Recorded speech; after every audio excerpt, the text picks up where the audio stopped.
ओ India वालों क्या खाते हो यार, कुछ तो बता दो भाई, कुछ तो बता दो। वो जो बेसबॉल के नारे लगाते थे, वो जो कहते थे हम मॉडर्न डे क्रिकेट के बादशाह हैं, वो आपने तो उसकी मट्टी रोल के रख दी। वो इंडिया ने छोड़ा ही नहीं। मतलब शुभमन गिल और वो अय्यर जो है, सुरेश अय्यर, ये तो ऐसे हैं जैसे कोई खौफनाक अजाब हो। ठीक है ना। वो भारत वाले जो बातें करते हैं, वाकई यार ये मॉडर्न डे क्रिकेट को ये बहुत आगे लेके चले गए हैं। इंग्लैंड भीगी बिल्ली बना हुआ था। वो उनकी कहते हैं ना कि उनकी शर्टें लाल नहीं थी, वो पूरे के पूरे लाल हुए हुए हैं। इतना फेंटा लगाते हैं यार ये इंडिया वाले, इतना फेंटा लगाते हैं कि छोड़ते ही नहीं है। उनके आप बॉलर्स को ले लें, उनके बैटर्स को ले लें, वो सब के सब फेंटे लगाते हैं। और फिर इंडिया के लिए चैंपियंस ट्रॉफी से पहले ये कितनी बड़ी कामयाबी वाली बात है कि उन्होंने जो है वो विराट कोहली रन बनाने लग गया। विराट कोहली रन बनाने लग गया, उसने 50 रन बना लिए। आप ये देखें, जरा सोचें एक लम्हे के लिए, चैंपियंस ट्रॉफी से पहले उनके तमाम ही उनके जो कहते हैं ना वेपन्स, वो तैयार हो गए हैं। उनका रोहित शर्मा सेंचुरी बना गया। ठीक है, उसने 12 चौके 7 छक्के लगाए, सिर्फ ये 12 और 7 19 गेंदों पे 90 रन बना गया। उस की फॉर्म वापस आई। इधर विराट कोहली ने कहा मैं पीछे क्यों रहूं। विराट कोहली भी आया, उसने भी मार मार के बुरा हाल कर दिया, 50 रन बना दिए उसने भी। ठीक है ना। उसको ये रिदम चाहिए था, तो उसको रिदम मिलना शुरू हो गया है। आदिल रशीद ने उसको पकड़ लिया। ठीक है ना, कोई बात नहीं। लेकिन ये है कि ये एक खतरे का निशान है। अब अगला मैच जो उसको जाके खेलना, वो तो बांग्लादेश के खिलाफ खेलने, वो बांग्लादेश से निकलेगा, पाकिस्तान के गले पड़ जाएगा। और ये विराट कोहली जब भी पाकिस्तान के सामने आता है, ये वो पोपाई द सेलर मैन में नहीं होता था कि वो पालक निकाल के खाता था और ये डोले आ जाते, तो उसके बाद वो टपाक टपाक पटक पटक के मारता था। ये पाकिस्तानियों के साथ यही करता है, वो इतना मारता है, समझ नहीं आती हमारे बॉलर को कि बॉल कराएं क्या, जान बचाएं या बॉल कराएं, कुछ समझ नहीं आता है। ये इतना खतरनाक बैटर है। ठीक है ना। रोहित शर्मा की फॉर्म वापस आ गई। शुभमन गिल, जिन पे बड़ी बातें हो रही थी कि यार वो इंजरी से वापस आया, वो इंजरी के बाद जब वापस आया तो वो कह रहा है भाई साहब मैं जवान होके आया हूं। वाकई जवान होकर आया है।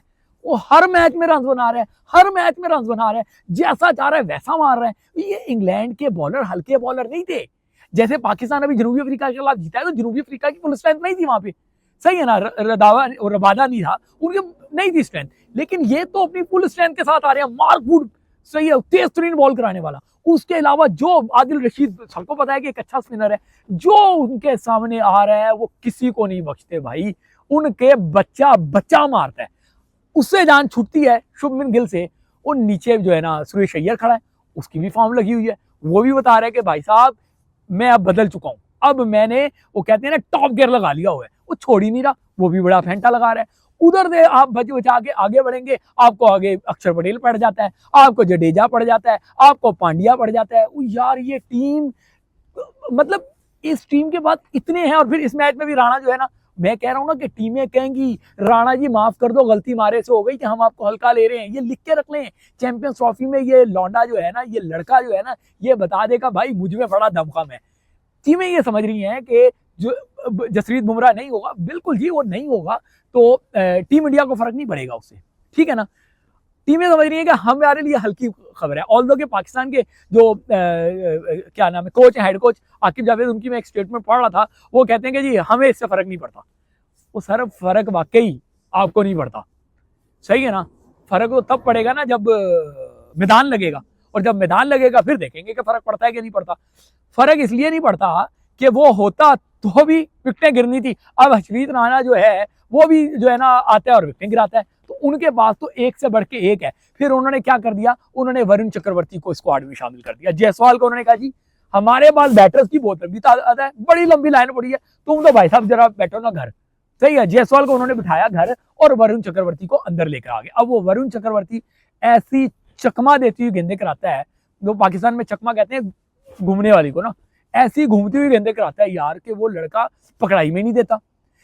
5 स्पिनर हो गए हैं इंडिया के पास। इंडिया ने अपने, मैं कह रहा हूं ना कि गियर को नेक्स्ट लेवल पे लेके गया हुआ है। इंडिया को समझ आ गई है कि हमने जीतना है तो हमारे जो है ना वो जो बॉक्सेस होते हैं वो सारे बॉक्सेस क्लिक होने चाहिए। अब आप इंडिया के बॉक्सेस देखिए, आप उनका टॉप ऑर्डर टिक टिक टिक 100% परफॉर्मेंस, उनका मिडिल ऑर्डर टिक टिक टिक 100% परफॉर्मेंस, उनका लॉयर ऑर्डर टिक टिक टिक 100% परफॉर्मेंस। उनकी टेल में ये राणा खड़ा हुआ है, ये राणा एक ही बारी में 9 छक्के लगा चुका हुआ है यार। 9 छक्के टुल्लों पे नहीं लगते, 9 छक्के मारने से लगते, ठीक है ना। तो उनके पास यहाँ पे भी, अब अगर बॉलिंग में आ जाए उनकी, उनको पता है कि जी हमारे पास तेज रफ्तार वाले भी हैं, सही है ना, 140 प्लस वाले भी हैं हमारे पास जो है स्पिनर भी हैं, हमारे पास गुगली भी है, हमारे पास जो है ना ऑर्थोडॉक्स भी है, हमारे पास जो है ना वो भी है, क्या नाम है, सीमर भी है, सही है। पांड्या जैसा फास्ट बॉलिंग ऑलराउंडर उनके पास है, उनको किसी चीज की कमी नहीं है, इतनी तगड़ी टीम बनाकर लेकर आ गए। मैं तो डे फर्स्ट से कह रहा हूँ कि चैंपियंस ट्रॉफी में इंडिया का जो एक मसला था ना कि अगर उसको दूसरी बारी में बॉलिंग करनी पड़ गई तो ड्यू में क्या वो बॉल कर पाएगा, तो वो अपने स्पिनर्स के जरिए मैं समझता हूं कि वो काफी हद तक उसको कंट्रोल करेंगे। हाँ, ये जरूर है कि गेंद गीला हो जाता है तो स्पिनर बॉल ग्रिप नहीं कर पाते, तो इसके लिए उन्होंने राणा को भी ऐड कर लिया है, सही है। पांड्या भी उनका वाइटल रोल अदा करेगा, पांड्या को पता है कि बॉल जो है वो कैसे करानी है, एक्सपीरियंस भी है, ठीक है, खेल खेल के बहुत कुछ सीख चुका है। तो इंडिया की टीम जो है ना वो मैं समझता हूँ कि इस जीत के साथ इंग्लैंड के खिलाफ तो उन्होंने किया ना व्हाइट वॉश, इंग्लैंड के खिलाफ उन्होंने व्हाइट वॉश किया, तो उन्होंने अपना वहां पे तो स्कोर जो है ना वो मतलब वहां पे तो अपना कर लिया कि अपनी पोजीशन उन्होंने तगड़ी कर ली इस व्हाइट वॉश के साथ। अब सवाल ये होता है कि क्या England in back to back defeats के बाद क्या वो खड़ा हो पाएगा, क्या वो आगे बढ़ पाएगा, ये यकीनी तौर पे क्वेश्चन मार्क है। और इस क्वेश्चन मार्क का जवाब जो है वो ये लगता है कि इंग्लैंड की सिर्फ ये लॉटरी लग जाएगी कि ऑस्ट्रेलिया की टीम, जिसको अभी पहले वनडे में श्रीलंका ने बड़े आराम से चारों, वो कहते हैं ना चारों शाने चित, मतलब धोबी पटका उठाया और दम मारा जमीन पे, जो उसके साथ कर दिया है, तो उस वजह से उनकी लॉटरी लग गई है। वहां पे उनके पास क्या है, इंग्लैंड के पास उनको टकराना है ऑस्ट्रेलिया से। ऑस्ट्रेलिया में आप देखो उनकी ऑलमोस्ट आधी टीम तो भागी गई, सही है ना, कोई जाती वजूहात की वजह से आने से इनकार कर दिया मिचेल स्टार्क ने, स्टोइनिस ने अचानक जो है ना वो रिटायरमेंट ले ली। उसके बाद अगर हम बात करें उसकी क्या नाम है, उनके पास फिटनेस के मसाइल हो गए, उनका कप्तान फिटनेस की वजह से बाहर हो गया, उनका फास्ट बॉलर हेजलवुड जो है वो फिटनेस की वजह से बाहर हो गया, तो वो तो बेचारे जो है ना वो समझते हैं कि अपनी जान बचाते हुए वहाँ श्रीलंका उनके गले पड़ रही है, इन्हीं कंडीशन में मैचेस होने हैं ना, तो ऑस्ट्रेलिया वहां पे उनकी लॉटरी लग गई इंग्लैंड की। अफगानिस्तान एक मुश्किल हरीफ हो सकता है कि अफगानिस्तान के साथ उनका मामला हो सकता है। हाँ, जनूबी अफ्रीका पाकिस्तान से हार गया, न्यूजीलैंड से हार गया, लेकिन ये मतलब नहीं है कि जनूबी अफ्रीका आगे भी हारेगा, क्योंकि उनकी तो स्ट्रेंथ पूरी होनी है अभी।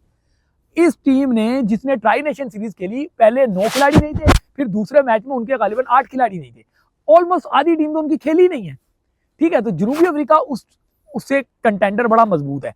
अफगानिस्तान को ये जो है ना वो एडवांटेज हो सकता है कि उसके स्पिनर्स तगड़ा करते हैं, तो शायद वो टीमों को मुश्किल में डाल दे, वरना इंग्लैंड इस शिकस्त के बाद भी, हालांकि T20 सीरीज इंडिया से हारा, वो इंडिया से जो है ना ODI सीरीज हारा, वो यहाँ पे जाके सर्वाइव कर सकता है, ठीक है ना, सर्वाइव तो कर सकता है, तो वो कोई बड़ी बात नहीं है, फाइनल 4 में जगह बना सकता है। लेकिन बात यह है कि जोस बटलर, उसको समझना होगा, बेसबॉल वालों को ये होश के नाखून लेने होंगे कि ऐसे क्रिकेट नहीं पनपती। आप समझें कि एक ही गियर लगाएंगे और हर जगह उसी तरीके से क्रिकेट को आगे बढ़ाएंगे, ऐसे क्रिकेट नहीं बढ़ती। आपको तरीके से देखना पड़ता है, तरीके से खेलना पड़ता है। जब आप तरीके से खेलते हैं ना तब रन बनते हैं। आपका साल्ट जो है वो साल्ट कम हुआ है, वो हलवा ज्यादा हुआ है, जो आता है उसको विकेट उड़ा लेता है, ठीक है। आपका डकेट जो है उससे रन नहीं बन रहे। आप हैरी ब्रूक जो है वो एक्सक्यूजेज उसकी खत्म नहीं हो रही, ठीक है। ऑल्दो के पहले इन्होंने बटलर ने भी एक्सक्यूज बनाई थी, सही है, कि जी वो राणा को करा दिया और उसको बाहर कर दिया। बात यह है कि आप अच्छी क्रिकेट नहीं खेले, आप जीते नहीं। जब जीत ही नहीं सकते तो फिर एक्सक्यूजेज बनाना मैं समझता हूँ एक बड़ी टीम को जेब ही नहीं देता।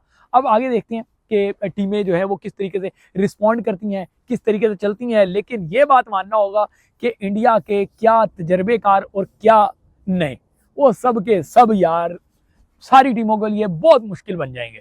वो इंडिया बड़ी सियानी है, उसने पहले ही शेड्यूल जो है ना वो करवा दिया कि फाइनल हम दुबई में खेलेंगे और हाउसफुल होगा। इंडिया जहां खेलते हैं ना, जिस मुल्क में जाके, आप अमेरिका में देखें जब वो पाकिस्तान से खेला था, हाउसफुल जैम पैक, सारे के सारे 99% नहीं तो 95% सारे इंडियन से सपोर्टर थे। और दुबई भी भर के रख देंगे, ये लोग भर के रख देंगे दुबई में भी, सही है। बहुत मतलब इंडिया को मानना पड़ेगा कि इंडियन टीम क्राउड पुलर है और उनका क्राउड जो है ना उनको मोहब्बत करने के लिए आता है। पाकिस्तान की बदकिस्मती है कि यूएई पाकिस्तान को वीजा ही नहीं दे रहा, तो बेचारे पाकिस्तानी जो यूएई में ज्यादातर हैं, वो ज्यादातर तो बेचारे फैक्ट्रियों में काम करते हैं, वो बेचारे अफोर्ड ही नहीं कर पाते। एक तो दुबई स्टेडियम, मैंने वहां भी मैचेस कवर किए हुए, वो शहर से भी 500 मील दूर है किस्म का।